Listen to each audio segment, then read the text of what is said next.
This week on Real Talk with Denver7 and CPR News, Colorado's history is rich, but not without controversy. He felt like he needed to push the tribal communities off of their indigenous homelands. Some pieces of our state's controversial past are now being called into question. I want this mountain renamed so that I may teach my children, my grandchildren, so that I may raise them with my indigenous love instead of our colonial pain. Today, we have a real talk about efforts to change the name of an iconic mountain peak, which has acted as a reminder of generational trauma. The atrocities that were inflicted upon my relatives are still with us today. Welcome to Real Talk with Denver7 and CPR News. I'm Denver7's Micah Smith. And I'm Colorado Public Radio's Nathan Heffel. Each week, in a partnership between Denver7 and CPR, we'll have a real talk about issues impacting underrepresented people across Colorado. This week, we're looking at the process to rename Mount Evans, which overlooks the Front Range. And we begin with a history lesson about the Mount Evans name and why those with indigenous roots want our state to reconsider the way we honor a controversial governor. So it was really good to be back on the homelands. The homeland holds cherished memories for Morningstar Jones, whose Cheyenne ancestors lived on the Great Plains. So here we are, just happy to be together, happy to visit. That homeland, though, also holds pain. The atrocities that were inflicted upon my relatives are still with us today, and it's called generational trauma. Trauma that's in her DNA. We are direct descendants of Sand Creek Massacre survivors, and growing up here in Denver, we know the truth. Growing up, my family knew the truth. That truth is the reason she believes Mount Evans needs to be renamed. I want this mountain renamed so that I may teach my children, my grandchildren, so that I may raise them with my indigenous love instead of our colonial pain. Jason Hansen of History Colorado points to John Evans as the driving force behind the Sand Creek Massacre. In 1862, Evans was appointed the first territorial governor of Colorado by President Abraham Lincoln. He came to Colorado and saw opportunity for development, specifically with the railroads. And in his mind, one of the prerequisites for that was securing the land for American settlement. To do that, he felt like he needed to push the tribal communities off of their indigenous homelands. He wrote to officials in Washington, D.C. asking for permission to raise a military unit, marched them out to southeastern Colorado, where he attacked a peaceful camp of Cheyenne and Arapaho on November 29th, 1864.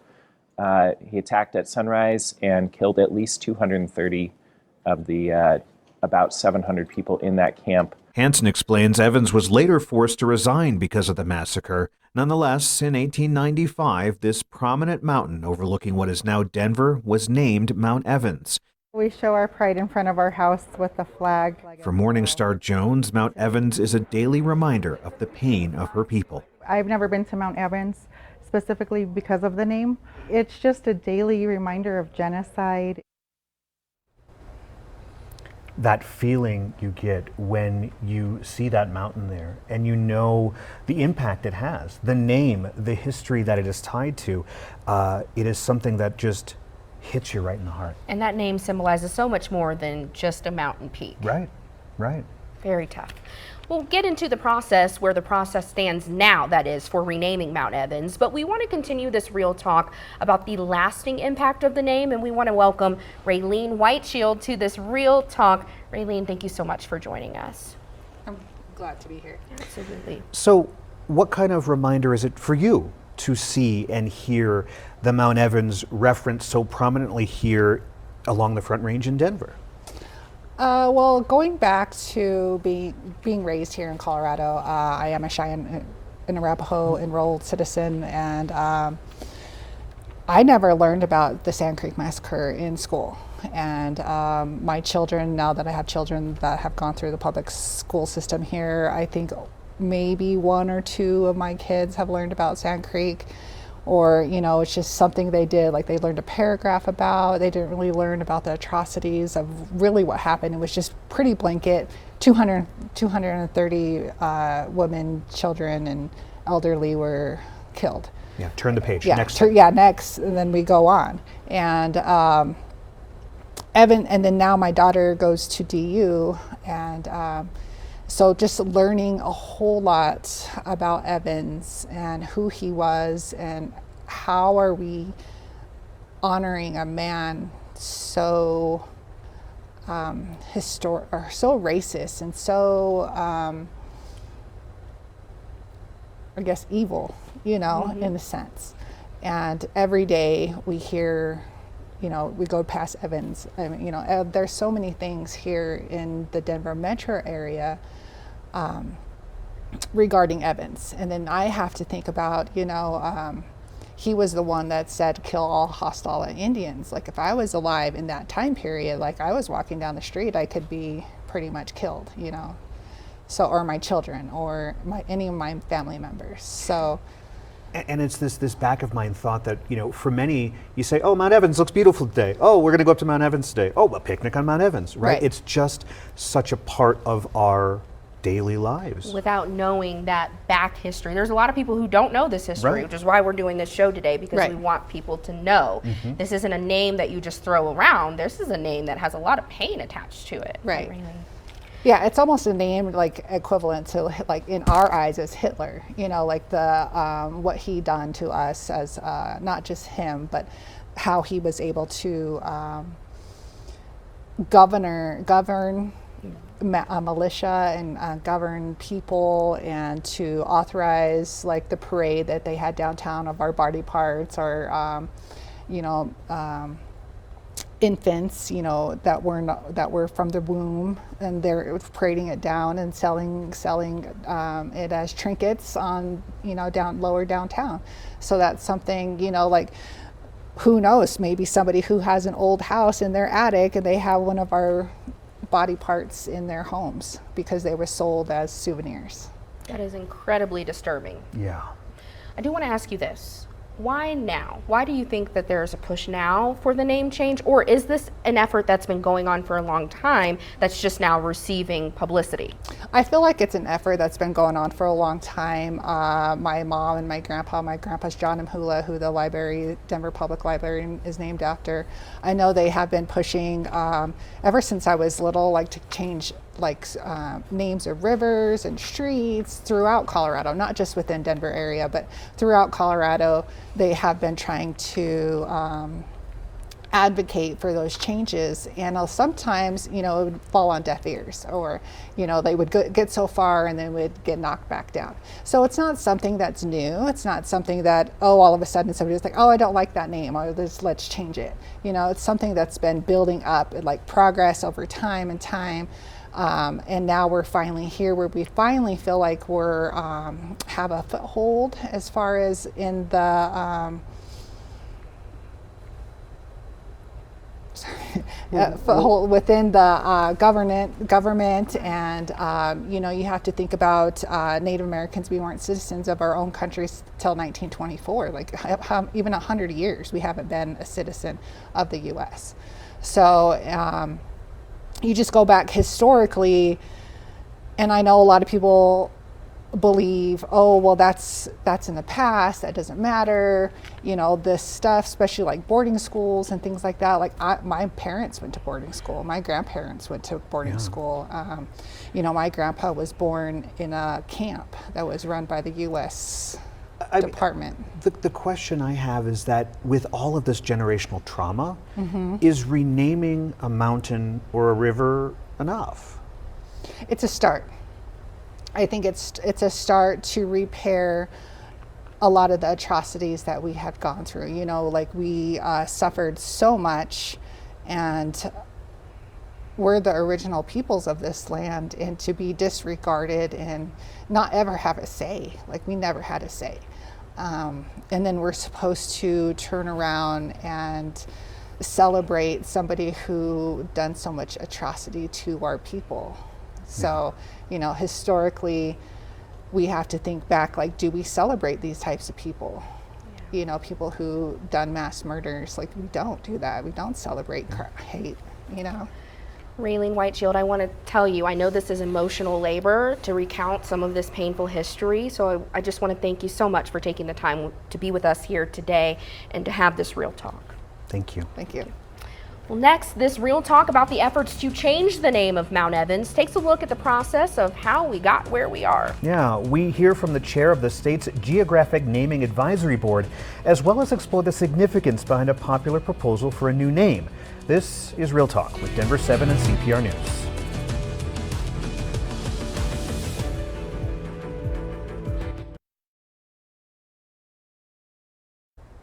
Welcome back to Real Talk with Denver7 and CPR News. I'm Denver7's Micah Smith. And I'm Colorado Public Radio's Nathan Heffel. Today we're having a real talk about the process to rename Mount Evans and remove reference to Colorado's former governor. So if not Mount Evans, then what name would be best? There is one name that is standing out above the rest. For Native people like Connor Ryan. I'm a professional skier for Patagonia and Solomon and Natives Outdoors. The past year has been spent advocating for the Mount Blue Sky name. Origin of the name is that, other tribes called the Arapaho the Blue Sky people for residing here under this blue sky. And now we're all here under this blue sky. The Cheyenne tribe has an annual ceremony called Blue Sky. Ryan and supporters of the name change have done prayer walks, formed a coalition, and used word of mouth to advocate for the change. But Ryan knows not everyone will agree. I think it's important to remember in the first place that all these places had indigenous names originally. And I think there's been a very concerted effort of cancellation of our cultures and our names for places. And so I think that there needs to be a little bit of balance in those conversations. This is really interesting because while Mount Blue Sky has really caught on, some of the Northern Cheyenne people actually oppose the name because of its connection to a tribal ceremony. They say a name like that should be held sacred to Native people. Because of that opposition to the new name, a federal board deferred a vote on officially naming Mount Evans until a further date. It was back in March when the U.S. Board of Geographic Names deferred the vote. The Mount Blue Sky name was supported by some tribal leaders, Governor Polis, and Colorado's own renaming board. The U.S. board says it plans to have government-to-government consultation with tribal leaders to discuss the Mount Blue Sky name. So our real talk on this renaming process continues now with Tim Mock, who is the chair of the Colorado Geographic Naming Advisory Board. Tim, thank you so much for taking time to chat about this with us. Thank you for the opportunity to be here. Tim, bring us back. When did conversations on this start and how did you get involved? Actually, since I've been around, I can remember conversations going back to 2018, and I think that some of the original submissions to rename Mount Evans were registered with the U.S. Board of Geographic Names about that time, 2019, and then through 2022 did we see proposals to rename it. So what goes into this decision? Public comments, meetings, things like that? How does it play out? Absolutely. It's a rather complex process. Anybody from the public may submit a naming proposal to the U.S. Board of Geographic Names, who holds the sole authority on making the final determination of the name. As part of that process, there are state naming advisory bodies, and Governor Polis created one out of an executive order in 2020. And it's a 15-member board that receives those proposals from the U.S. Board of Geographic Names. We then, especially in terms of Mount Evans, it goes towards we seek out a recommendation from the local community, in this case Clear Creek County and the county commissioners. The Clear Creek County commissioners held 3 public meetings to discuss the various naming proposals. There were 6 that were submitted. And from that, they engaged the public stakeholders to provide public comment presentations. And they had held that over the course of, like I said, about 3 separate meetings, ultimately arriving at recommending to the Colorado Geographic Naming Advisory Board replacing Mount Evans with Mount Blue Sky. A lot of community input. We know one voice that's very important is that of tribal leaders. So what is your relationship like with tribal leaders, and what kind of insight did you get from them? Oh, it's very important, our relationship with tribal leaders and Native people. We actually, the Naming Advisory Board, we held 2 separate meetings ourselves, 2 public meetings.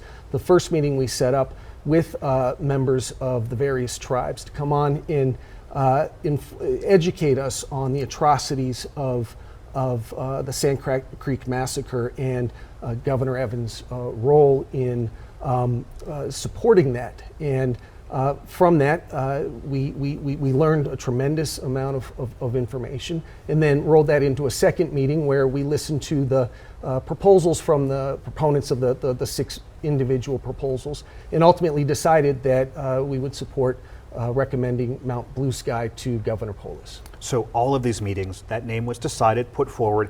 How do you feel about the U.S. board deferring the vote on this name change? Well, consultation between tribes and the federal government, it's a government-to-government dialogue, and it is a very important step. And so to the degree that the Northern Cheyenne had requested a consultation, that is something that they are allowed to do, and we support that. We support the consultation process, and that's for the federal government, the U.S. Board of Geographic Names, to conduct, and so we'll wait to see what the outcomes of those conversations are. This may seem like an obvious question, but what is the overall goal here? I mean, clearly you've heard from community members who say this is painful, you're considering that new name. What do you want all Coloradans to feel with this new name, or what's the goal here? We have 54 iconic 14,000-foot peaks, and we should name these places names that we all can be proud of. And as far as our public lands and our outdoors go, that are welcoming to all. And so ultimately that is the goal, is to arrive at a name that we can all be proud of and that we can all support, and we can look up at that mountain. I live actually in Idaho Springs, kind of in the shadow, and that would bring me great joy, is that we actually name this in a way that we all respect and appreciate. I mean, with that said, are there other Colorado landmarks, mountains, rivers, etc., that you'd be looking at possibly renaming? Oh, lots. Right now, we've worked through about 34 names ourselves with the Colorado Geographic Naming Advisory Board, and there are actually countless features, geographic features throughout Colorado that have various degrees of derogatory names. And some of those are pending for us right now that we will resume in the next couple of months to hear, and we expect also to receive more proposals to rename some of these features. And then the Secretary of Interior, Deb Haaland, has actually issued a secretarial order to remove derogatory names from our landscapes, and we are waiting for that process to really get underway, and the Colorado Geographic Naming Advisory Board will provide comments on those and make some recommendations to the U.S. Board of Geographic Names, and as part of that process, we'll invite all Coloradans to participate. The process is ongoing. Absolutely. Well, thank you so much for joining us for this Real Talk, Tim Mock. Thank you.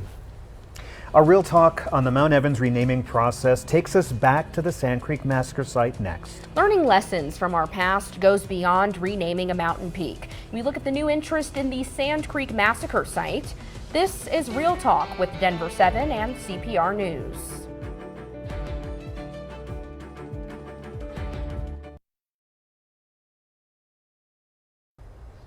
Welcome back to Real Talk with Denver7 and CPR News. Today we're having a real talk about the efforts to rename Mount Evans, which overlooks the Front Range. The issue at hand is whom the 14,000-foot mountain peak is named after. It is named after Territorial Governor John Evans, who was forced to resign for his role in instigating the Sand Creek Massacre. More than 150 years after the Sand Creek Massacre, different organizations across our state are working to properly tell the stories of the Sand Creek Massacre. One of those organizations is History Colorado. Back in November, the History Colorado Center opened a new Sand Creek Massacre exhibit. It offers Coloradans who can't make it to the Sand Creek site in southeastern Colorado a chance to explore this often untold history. The exhibit is still open right now at the History Colorado Center. You can visit it right in downtown Denver near the state capitol. The historic site in the town of Eads in southeastern Colorado is seeing an uptick in visitors as well. And that's really part of a bigger trend, showing there's a renewed interest in lessons learned from the past. Here's reporter Vanessa Mashanya. There are a lot of options for tourism across the country, but experts say that there has been a recent increase in interest to visit places that highlight the more painful sides of American history, like right here at the site of the Sand Creek Massacre. And those same experts say that that has a lot to do with the events of modern history. When the attack came, you were attacking a village of elderly and women and children. Rick Wallner is a retired National Park Service ranger who was stationed here at the site of the Sand Creek Massacre, where in 1864, more than 230 peaceful members of the Apache and Cheyenne tribes were brutally killed by American Union soldiers. You sit here and you look out on this peaceful scene, but it was a scene of terror. He now is the head of Canyons and Plains Regional Heritage Task Force in southeastern Colorado. That's home to several historical sites that highlight painful truths of America's past. Something that he has been noticing, an uptick in visitors to these sites, which are hours away from any urban center. We've certainly seen an increase in interest in the area and what things happen down here. It's a trend travel experts say has been mimicked nationwide. Consultancy Longwoods International, which specializes in long-term travel trends, says travel to historical sites has been on the rise since pre-pandemic. CEO Amir Ailon says in a statement that the recent questioning of the country's evolution has created a growing interest in these sites and storytelling. He says more people are traveling for a purpose to draw their own conclusions on American history. From sites having to do with civil rights to the Civil War, he says those with good interpretations have been getting a lot of attention. The Reckonings has put a new spotlight on history. Shannon Vorel is the director of exhibition at the Museum History Colorado in downtown Denver. She's seen people in general more interested in American history. Feel what it might have felt like if you can even start to imagine, have some empathy for those kids, those victims, and the folks after the fact, and what they needed to do to survive, and how they are still surviving and remembering and dealing with the trauma. You have to stop and think, what would be the mindset that would allow humans to do that to other humans? Historians like Rick hope this interest continues, especially, he says, as many of the answers to modern difficulties lie in the past lessons and tragedies of ancestors. We're all human and we share this planet together, and when you start looking at someone as less human, it can lead to terrible things. In Eads, Colorado, I'm Vanessa Mashanya. And that's this week's episode of Real Talk with Denver7 and CPR News. Every week, we'll be having a real talk on issues that impact Coloradans who are often overlooked. And you can find all of our shows on denver7.com/realtalk or at cpr.org/realtalk. Have a great day.